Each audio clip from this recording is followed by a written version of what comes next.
రాజకీయ ప్రతీకారంతో చంద్రబాబు నాయుడు గారిపై మోపిన అబద్ధపు కేసులు ఒక్కొక్కటిగా న్యాయస్థానాల్లో కూలిపోయిన రోజు.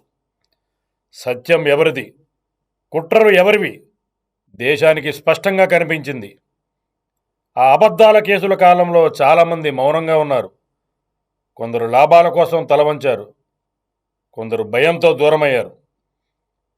కానీ బండ్ల గణేష్ రాజకీయ లెక్కలు వేయలేదు, లాభ నష్టాలు ఆలోచించలేదు.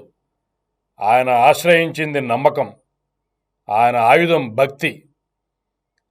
దాదాపు 600 కిలోమీటర్ల సంకల్ప పాదయాత్ర. 600 కిలోమీటర్లంటే మామూలు మాటలు కాదు. శరీరాన్ని చీల్చే శ్రమ, మనసును పరీక్షించే ఓర్పు, నమ్మకాన్ని నిలబట్టే అచంచల విశ్వాసం. ఇది సౌకర్యాల కోసం కాదు, ఇది ప్రదర్శన కోసం కాదు.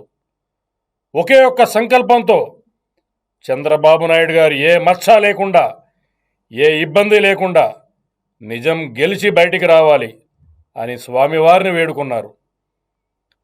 బండ్ల గణేష్ నమ్మకం గెలిచింది, స్వామిపై పెట్టుకున్న విశ్వాసం నిలిచింది. కోట్లాది ప్రజల మనసులో కోరుకున్నది అదే. అందరూ చేయలేని పని బండ్ల గణేష్ చేసి చూపించారు. కోర్టుల్లో కేసులు కూలాయి, అబద్ధాలు నిలవలేదు, కుట్రలు పనిచేయలేదు.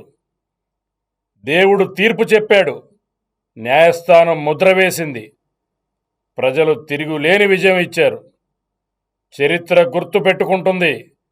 కష్టకాలంలో కూడా నిజం పక్కనే నిలబడ్డ పేరు శ్రీ బండ్ల గణేష్. జై హో బండ్ల గణేష్, జై హో నమ్మకం, జై హో నిజం.